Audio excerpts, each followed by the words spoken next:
जय श्री कृष्णा। हमारी next unit number 12 plant tissue culture, ये टॉपिक आज हम कवर करने वाले हैं। इसके आज हमने 12.1 टू 12.5 तक ही टॉपिक्स कवर करने हैं। नेक्स्ट वीडियो में हम 12.6 एंड 12.7 कवर करेंगे।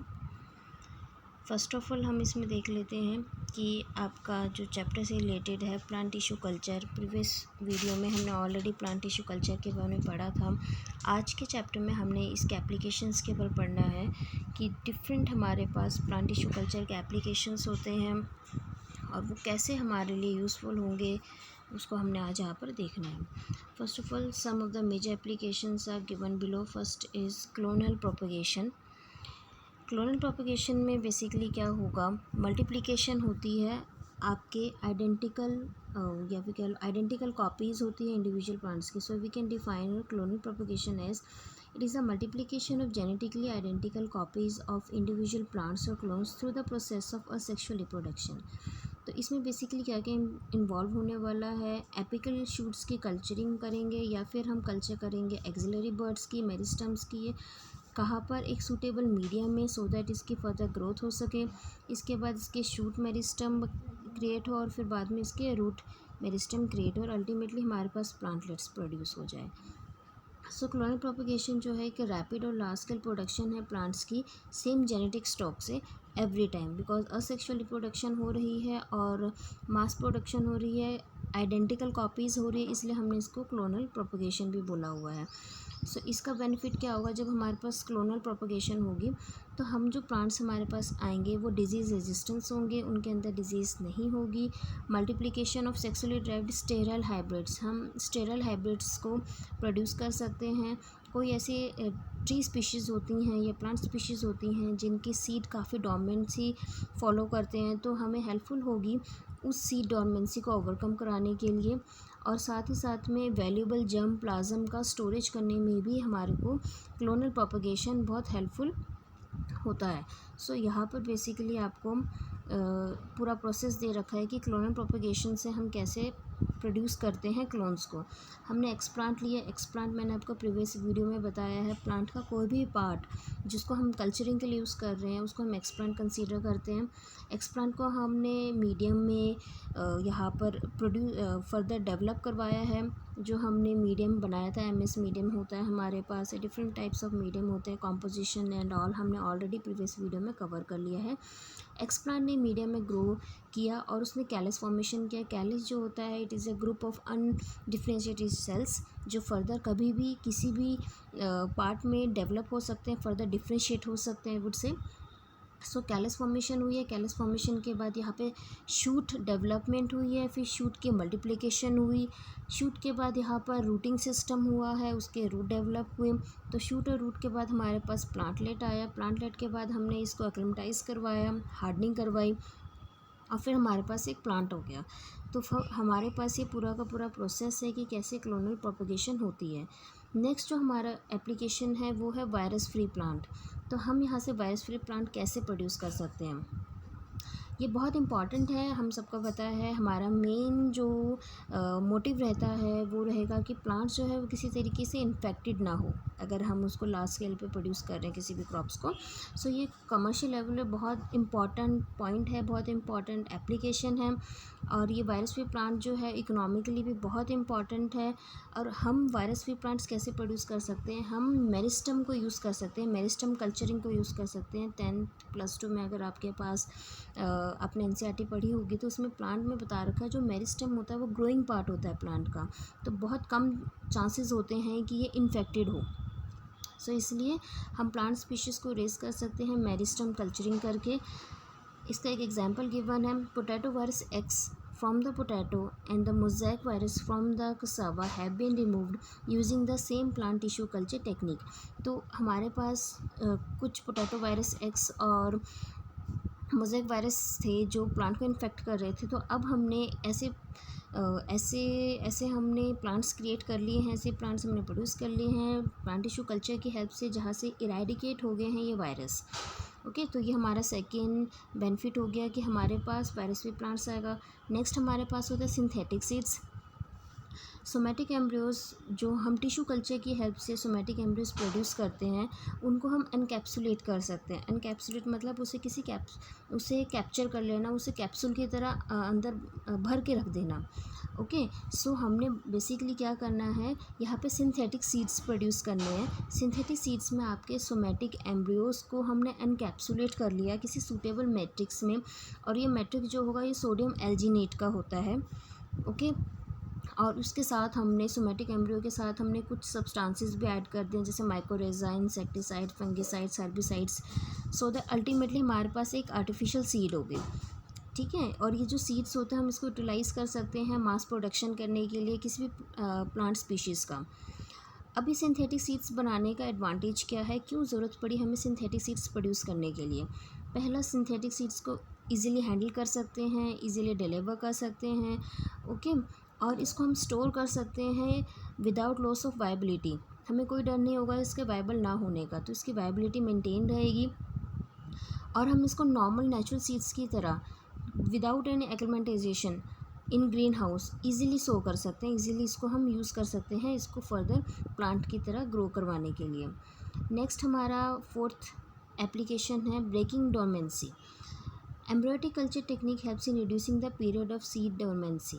ओके, हमें सीड डोरमेंसी को ब्रेक करने में आपका ये PTC, प्लांट टिश्यू कल्चर, बहुत इंपॉर्टेंट रोल प्ले करता है। इसका एग्जाम्पल है, life cycle of iris was reduce from 2 to 3 years to less than 1 year using this technique. ये आपका जो प्लांट है इसका यूजुअली 2 to 3 years होता है डोरमेंसी पीरियड, बट हमने इस टेक्निक की हेल्प से इसका डोरमेंसी पीरियड को रिड्यूस करके 1 year कर दिया। नेक्स्ट हमारे पास जो एप्लीकेशन है वो हैप्लॉइड प्लांट्स हैं। हैप्लॉइड प्लांट्स जो है वो ऑब्टेन कर सकते हैं तो एंथर से या फिर ओवरीज और ओव्यूल से। The anther culture and haploid plant production has been done in many of the crop plants. कभी आपने ऑब्वियसली ये चीज़ ऑलरेडी पढ़ी होगी, एंथर क्या होता है, मेल पार्ट होता है, ओवरीज क्या होता है, फीमेल पार्ट होता है। तो हम इनकी हेल्प से हैप्लॉइड प्लांट सिर्फ और सिर्फ इनके एंथर की हेल्प से, बिकॉज देखिए प्लांट में जो होता है वो 2n होगा, राइट, डिप्लॉयड कंडीशन होती है।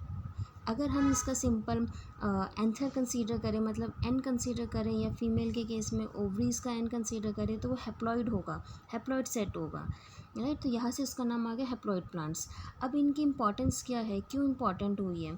इसकी इंपॉर्टेंस है कि हम इसे होमोजाइगोट डिप्लॉयड प्रोड्यूस कर सकते हैं, होमोजाइगस डिप्लॉयड या फिर पॉलीप्लॉयड लाइंस प्रोड्यूस कर सकते हैं, राइट। एक ही हमारे पास होमोजाइगस डिप्लॉयड होगा। होमोजाइगस में आपके पास सेम एलीली कंडीशंस होंगी, राइट। अब इस टेक्निक को हम कहाँ यूज़ करते हैं? This technique is of immense utility to plant breeder as the time of breeding gets reduced.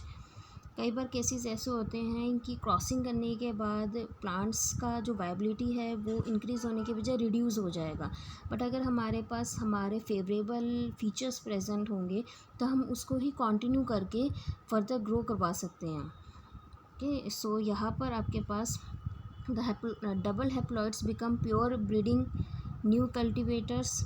Okay, the production of haploids helps in overcoming the constraints of seed dormancy and the non-viability of the embryo. कई बार जैसे मैंने अभी आपको बता ही दिया है कि viability issues होते हैं, तो उस वाइबिलिटी इश्यूज़ को भी हम इसकी हेल्प से सॉर्ट आउट कर सकते हैं। नेक्स्ट है embryo rescue. Seeds take long time to germinate and sometimes the seeds do not germinate at all. कभी होते ही नहीं है, कई बार ऐसे केसेस हुए। सो एम्ब्रियो कल्चर जो है उसको हम वहाँ पर एम्ब्रियो को रेस्क्यू कैसे करेंगे, यहाँ पर एम्ब्रियो को रेस्क्यू करने का मेथड डिस्क्राइब किया हुआ है, उसे हम देख लेते हैं। सीड्स को हमने सबसे पहले सरफेस स्टेरलाइज़ किया, इसको बस स्प्लिट अप किया, इसको एसेप्टिक कंडीशंस ऑब्वियसली हमें मेंटेन करके रखना है। इसके बाद हमारे पास सीड्स को जब हमने स्प्लिट अप किया उसके बाद हमारे पास छोटा सा टाइनी एम्ब्रियो दिखेगा सीड्स के बीच में, सीड कॉटिलेडन्स के बीच में। तो उस टाइनी एम्ब्रियो को हमने एक्सरसाइज कर देना है और उसको फिर न्यूट्रिएंट मीडियम में प्लांट आउट करना है, और फिर अल्टीमेटली हमारे पास एक कंप्लीट प्लांट आ जाएगा।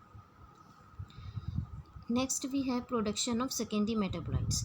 तो सेकेंडरी मेटाबोलाइट्स जो होते हैं उसके पीटीसी में प्लांट टिश्यू कल्चर की हेल्प से हम सेकेंडरी मेटाबोलाइट्स की प्रोडक्शन भी इंक्रीज़ कर सकते हैं।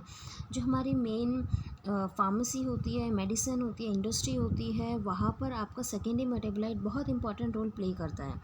जैसे एल्कोलॉइड्स मिलता है हमें प्लांट से, स्टीरॉइड्स होते हैं, टर्पेन, लेटेक्स, टेनिन्स, एक्सेक्ट्रा, सारे सेकेंडरी मेटाबोलाइट्स के अंडर आते हैं। तो हम इसकी प्रोडक्शन को इंक्रीज़ कर सकते हैं पीटीसी की हेल्प से। नेक्स्ट है सोमा क्लोनल वेरिएशन। अगर हमें जेनेटिक वेरिएबिलिटी यहाँ पे जनरेट करनी है तो भी हम यूज़ कर सकते हैं पीटीसी में। और जेनेटिक वेरिएबिलिटी क्यों इम्पॉर्टेंट है? क्योंकि ये various ploidy levels of cells and genetic constitution of the explant है। Different culture conditions can also induce such variation. और इसको इम्प्रूव कर सकते हैं हम क्रॉप को इम्प्रूव करने के लिए, क्रॉप में जो फीचर्स ऐड ऑन करने के लिए भी हम यहाँ पर यूज़ कर सकते हैं। कुछ फीचर्स ऐड ऑन कर सकते हैं, जैसे कि कैरेक्टरिस्टिक्स ऐड ऑन कर सकते हैं, जैसे resistance to particular disease, herbicide से रेजिस्टेंस क्रिएट हो जाए, है ना, स्ट्रेस टॉलरेंस हो जाए, फिजिकल एबायोटिक स्ट्रेस होता है, ड्रॉट कंडीशंस के स्ट्रेस होते हैं, तो काफ़ी सारे स्ट्रेस को टॉलरेट करने। तो बेसिकली हम हमारे जो इंपॉर्टेंट कैरेक्टरिस्टिक्स हम चाहते हैं कि प्लांट के अंदर आए, वो वेरिएशन वो लेकर आए प्लांट्स, तो हम इसकी हेल्प से, पीटीसी की हेल्प से वो वेरिएशन इंट्रोड्यूस कर सकते हैं अपने प्लांट्स में। नेक्स्ट हमारे पास है somatic hybrids. Somatic cell hybridization और we can say protoplast fusion acts as a good method for obtaining hybrids between species और genera with desirable traits that can not be produced via the conventional methods of sexual reproduction या sexual hybridization. Somatic hybrids या protoplast fusion में क्या होगा, हम hybrids के बीच में मान के चलो ए प्लांट है, उसका एक कैरेक्टरिस्टिक हमें बहुत अच्छा लगा है, और बी है, उसका एक कैरेक्टरिस्टिक हमें बहुत अच्छा लगा, तो सो दैट हम दोनों के इंपॉर्टेंट कैरेक्टरिस्टिक्स जो हम चाहते हैं, फेवरेबल कैरेक्टरिस्टिक्स तो हमें पिक कर लें और उनको हम फ्यूज़ कर दें, तो अल्टीमेटली हमारे पास जो न्यू प्लांट आएगा उसमें उन दोनों के कैरेक्टरिस्टिक्स ऐड ऑन होंगे, राइट। तो ऐसे हम पीटीसी के अंदर कर सकते हैं। अगर हम यही कन्वेंशनल मेथड्स के थ्रू करें, ब्रीडिंग के थ्रू करें, तो हमें बहुत टाइम लग जाएगा। तो in that context we can say the PTC has a very important role in plant culturing. Next we can say transgenic plants, GM plants.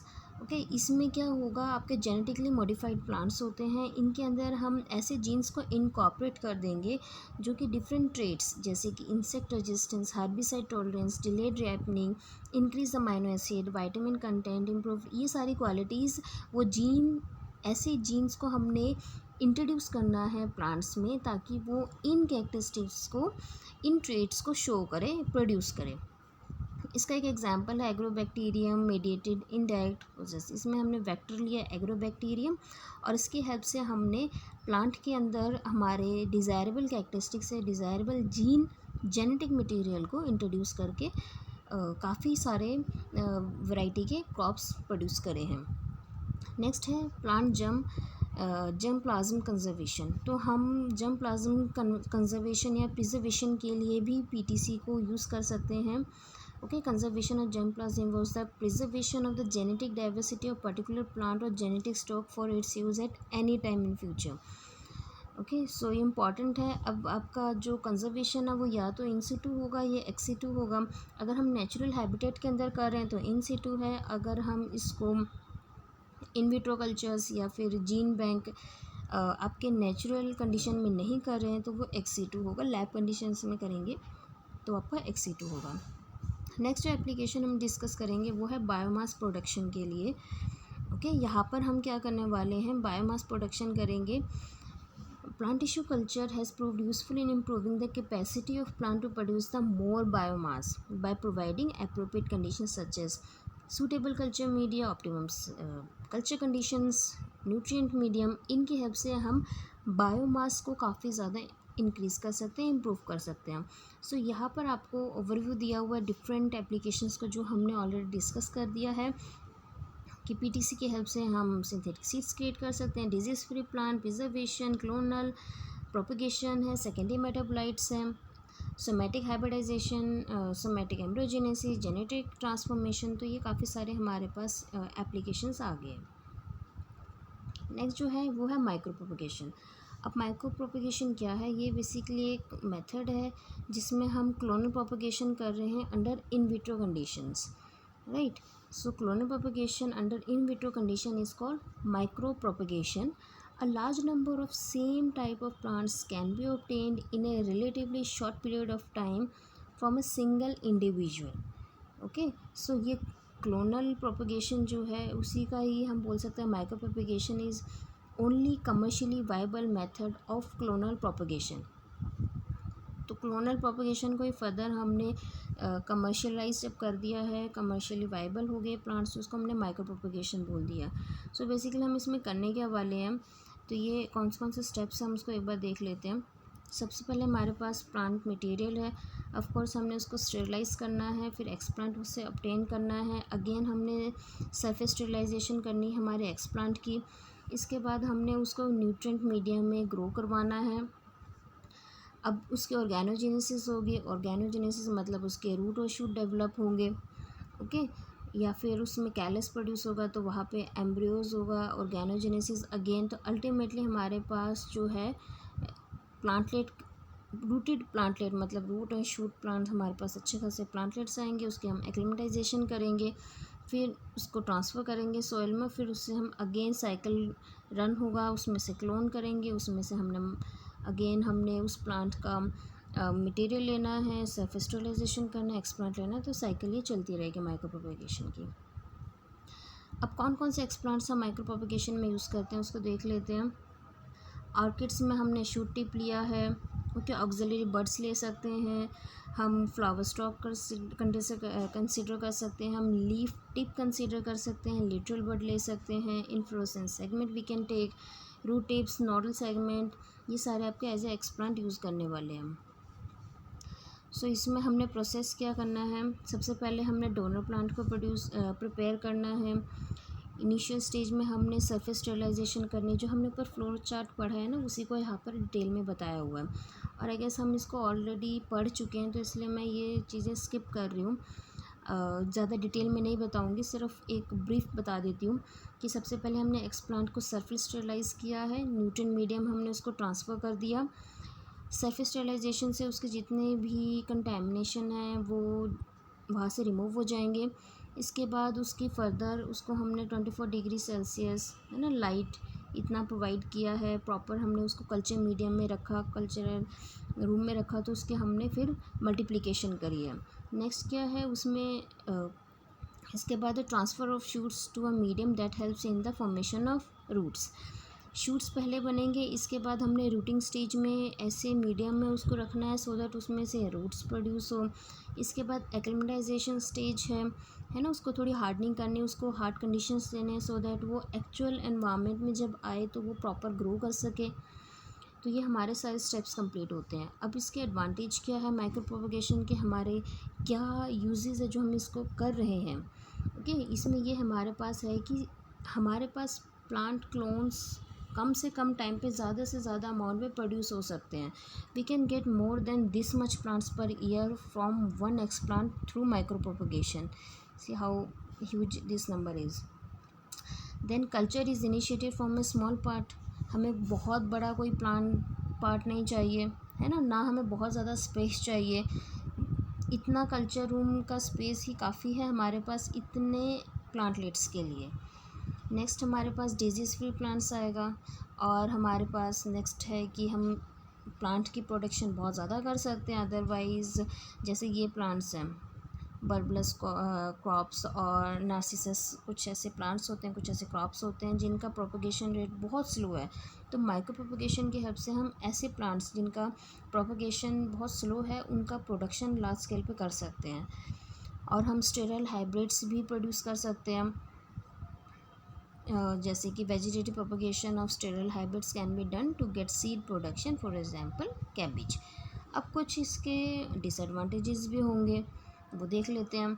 Disadvantage है कि लैबोरेटरी इक्विपमेंट्स कंपैरेटिवली एक्सपेंसिव होंगे, है ना, और plants are not autotrophic during culture condition. Culturing करेंगे तो autotrophic नहीं है बिकॉज हम उनको मीडिया प्रोवाइड कर रहे हैं।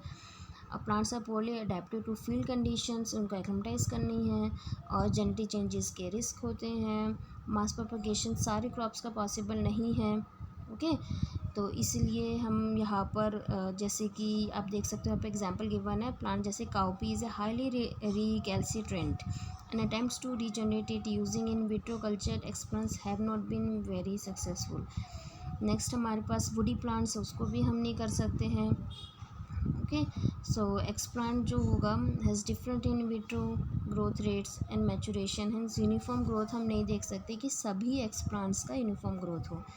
डिफरेंट एक्सप्लांट्स का डिफरेंट रेट ऑफ ग्रोथ होता है।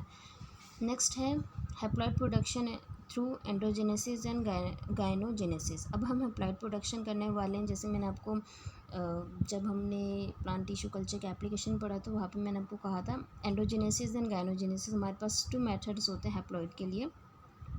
मेल एंड फीमेल पार्ट कौन सा ले रहा है डिपेंड कर रहा है हैप्लॉइड्स को क्रिएट करने के लिए। तो गायनोजेनेसिस एंड एंड्रोजेनेसिस था हमारे पास। सो हैप्लॉइड में बेसिकली 1 सेट ऑफ क्रोमोसोम होता है। पार्थेनोराइज इन नेचर में हैप्लॉइड्स क्रिएट होते हैं बट वो पार्थेनोजेनेसिस की हेल्प से होते हैं। ओके, और जो पार्थेनोजेनेसिस बेसिकली क्या है, नॉर्मल सेक्सुअल प्रोसेस में मालफंक्शनिंग हो जाती है तो हमारे पास हैप्लॉइड्स होते हैं। डिस्कवरी करी थी इन्होंने धतूरा प्लांट्स में, ओके, 1921 में। अब हम यहाँ पर प्रोटोकॉल और स्टेप्स कौन कौन से फॉलो करने वाले हैं वो देख लेंगे जब हम हैप्लॉइड्स की प्रोडक्शन करेंगे एंथर या आपके पोलन कल्चर की हेल्प से। Androgenic haploids basically. सो सबसे पहले हमने क्या किया, हमारे पास फ्लावर बड है, फ्लावर बड में हमने एंथस लिए, एंथस को हमने प्लांट किया मीडियम में, एंथस ने प्रोलिफरेट किया, कैलस फॉर्मेशन हुई, कैलस ने फिर फर्दर एम्ब्रियो डेवलपमेंट किया और एम्ब्रियोजेनेसिस से फिर आपका ऑर्गेनोजेनेसिस हुए, रूट शूट बने और आपके पास यहाँ पे प्लांटलेट यहाँ पर आपको मिल गया। तो ये आपका क्योंकि यहाँ पर एंथर इन्वॉल्व था तो इसलिए हमारे पास एंड्रोजेनिक, और ये जो है ये हैप्लॉइड है क्योंकि एंथर है वो सिंगल सेट ऑफ क्रोमोसोम है, उसमें सिर्फ एन है। ये हैप्लॉइड्स होते हैं, इनके पास सिंगल सेट ऑफ क्रोमोसोम्स होगा, इसलिए जितने भी इन्होंने फर्दर जो प्रोडक्शन करी है यहाँ पर ये हैप्लॉइड है, इसके पास भी सिंगल सेट क्रोमोसोम होगा। ओके, नेक्स्ट हमारे पास है एप्लीकेशंस ऑफ हैप्लॉइड। हम क्यों कर रहे हैं, देखो यहाँ पर हर एक मेथड के पीछे कोई ना कोई रीज़न होगा, कोई ना कोई बेनिफिट होगा। तो वो क्वेश्चन आपके पास ज़रूर आएगा कि जैसे माइक्रो प्रोपेगेशन का एप्लीकेशन क्या है, पीटीसी का क्या एप्लीकेशन, हैप्लॉइड का क्या एप्लीकेशन है। तो एप्लीकेशन बहुत इंपॉर्टेंट है। हैप्लॉइड का प्रोडक्शन कैसे हुआ फ्लो चार्ट से कर सकते हैं, बाकी एप्लीकेशन तो ज़रूर पढ़ के जाइएगा। सो इस टेक्निक की हेल्प से हम होमोजाइगस प्लांट्स ऑब्टेन कर सकते हैं शॉर्ट पीरियड ऑफ टाइम में। हैप्लॉइड्स हम रिसेसिव म्यूटेशंस, अगर कोई रिसेसिव म्यूटेशन है जो कि फेटल है प्लांट्स के लिए, उनके लिए हार्मफुल है, तो वो हमें रिसेसिव म्यूटेशंस के बारे में इंफॉर्मेशन मिलती है हैप्लॉइड से, अदरवाइज़ वो हाइड हो जाती है जब हम डिप्लॉयड कंडीशन की बात कर रहे हैं, क्योंकि जो डोमिनेंट ट्रेट है, जो डोमिनेंट एलील है, वो उसको हाइड कर देता है रिसेसिव को। तो इसलिए इतने इजीली रिसेसिव म्यूटेशंस शो नहीं होती है, वो तभी शो होगी जब होमोजाइगस कंडीशन होगी। तो हैप्लॉइड्स की हेल्प से हम रिसेसिव म्यूटेशंस को भी डिटेक्ट कर सकते हैं। प्लांट ब्रीडर्स का काफ़ी टाइम सेव करता है। Okay, in vitro androgenesis allow करता है ब्रीडर्स को कि कोई गैमेटोक्लोनल वेरिएशन है उसके बारे में इंफॉर्मेशन मिल जाती है। Okay, then anther culture has also contribute to the production of super males production, क्योंकि यहाँ पर आपका अगेन एंथर यूज़ हो रहा है तो यहाँ पर ये तो मेल पार्ट हुआ। सो ये हमारे पास सुपर मेल्स को प्रोड्यूस करने में भी हेल्प करता है। Next, since the haploids show chromosomal instability, they can be used for the introduction of alien chromosome or genes in breeding programs. Okay, so हमारे पास ये कुछ एप्लीकेशंस थे। नेक्स्ट हमारे पास एम्ब्रियो कल्चर है, ये हम हमारी नेक्स्ट वीडियो में करेंगे। आज 12.5 और 12.6 हमारी नेक्स्ट वीडियो में होगा। 12.4 तक हमने इस वीडियो में कवर कर लिया है। कोई भी डाउट हो, कोई भी कमेंट हो, कोई भी सजेशन हो तो प्लीज़ आप मुझे कमेंट बॉक्स में कमेंट करके बताइएगा। एंड आई होप ये वीडियो आपको समझ में आ गया है। Thank you so much for your time.